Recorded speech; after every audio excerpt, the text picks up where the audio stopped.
Olá pessoal, meu nome é Luidiane Trajano, eu sou psicóloga da Clínica de Psicologia Labirintos e hoje eu estou aqui para dar sequência à nossa série. Esse é o terceiro vídeo da série Mitos e Verdades sobre Prevenção do Suicídio.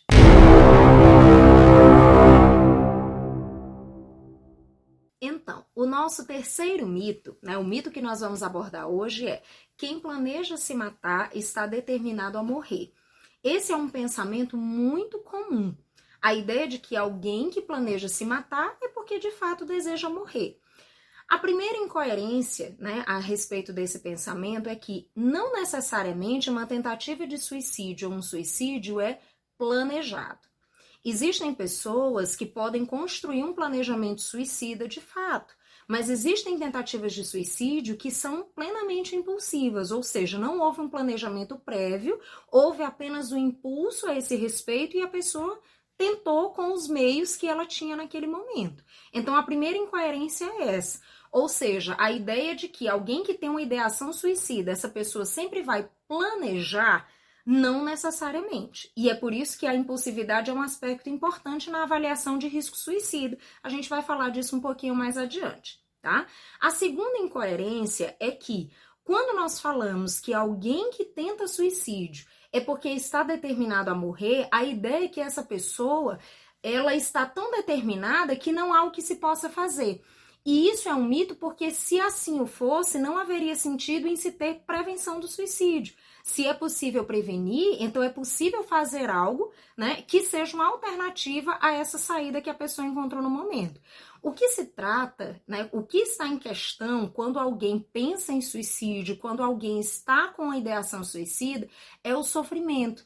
Usualmente, as pessoas que apresentam ideação suicida, elas apresentam essa ideação como uma alternativa que naquele momento é a única que se apresenta viável para suprimir o seu sofrimento. Ou seja, alguém que está apresentando ideação suicida é alguém que está em um sofrimento intenso, que já tentou lidar com esse sofrimento de diversas formas e não conseguiu lidar com a situação da melhor maneira. Então, muitas vezes, se vendo encurralada diante dos seus problemas, dos seus dilemas, muitas vezes a ideia da morte começa a se tornar atrativa. Então, quando alguém pensa em suicídio, quando alguém tenta suicídio, o que está em questão não é simplesmente a vida e a morte, mas é o sofrimento em si. Não necessariamente essa pessoa deseja morrer.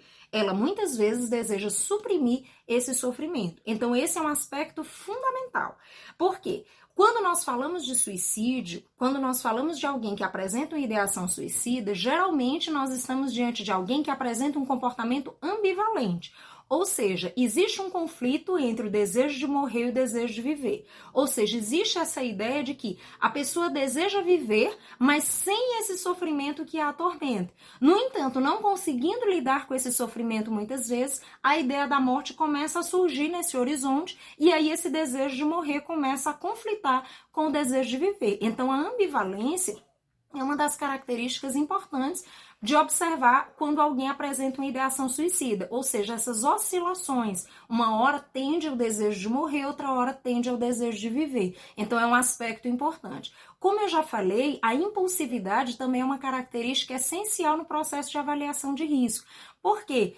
Quando alguém planeja um suicídio, nós podemos determinar um nível de risco. No entanto, muitas vezes nós podemos ignorar a fala dessa pessoa por ela não apresentar um planejamento estruturado. No entanto, mesmo que ela não apresente um planejamento estruturado, ela pode estar numa condição de alto risco, dependendo do nível de impulsividade que essa pessoa apresenta. Ou seja, alguém que é impulsivo, que apresenta um comportamento impulsivo, pode estar numa condição de risco tão intensa, tão alta, quanto alguém que apresenta um planejamento estruturado para cometê-lo ou para tentar suicídio. Então, é um aspecto importante a ser considerado. E, por fim, a rigidez no pensamento. Geralmente, as pessoas que apresentam ideação suicida, elas têm um pensamento rígido, elas têm uma dificuldade de visualizar outras possibilidades, outras saídas para o seu sofrimento. É por isso que é tão importante ganhar tempo com alguém que apresenta uma ideação suicida, ou seja, buscar com essa pessoa, buscar sensibilizá-la a buscar ajuda. Por quê? Porque à medida que as coisas vão prosseguindo, que ela vai consolidando esse sofrimento, essas possibilidades elas vão se tornando mais rígidas. É como se a pessoa não conseguisse perceber outras possibilidades de ajuda. É como se aquele problema ou aqueles problemas, aquelas situações que a conduzir à ideação suicida, eles já não pudessem mais se dissolver. E não vendo outras alternativas, não vendo outras possibilidades de ajuda, a ideia da morte começa a se consolidar a cada dia. Então, são 3 características importantes para considerarmos no processo de avaliação. Primeiro, a ambivalência. Segundo, a impulsividade. Terceiro, a rigidez do pensamento dessa pessoa. Então, são 3 características importantíssimas quando se trata de avaliação de risco suicida. Então, quem planeja se matar, quem planeja tentar suicídio, não necessariamente está tentando se livrar da vida, mas de fato está tentando se livrar do sofrimento que a assola. Esse foi o nosso terceiro vídeo da série Mitos e Verdades sobre Prevenção do Suicídio. Se você continua interessado em aprender sobre essa temática, vem com a gente. Até o nosso próximo vídeo.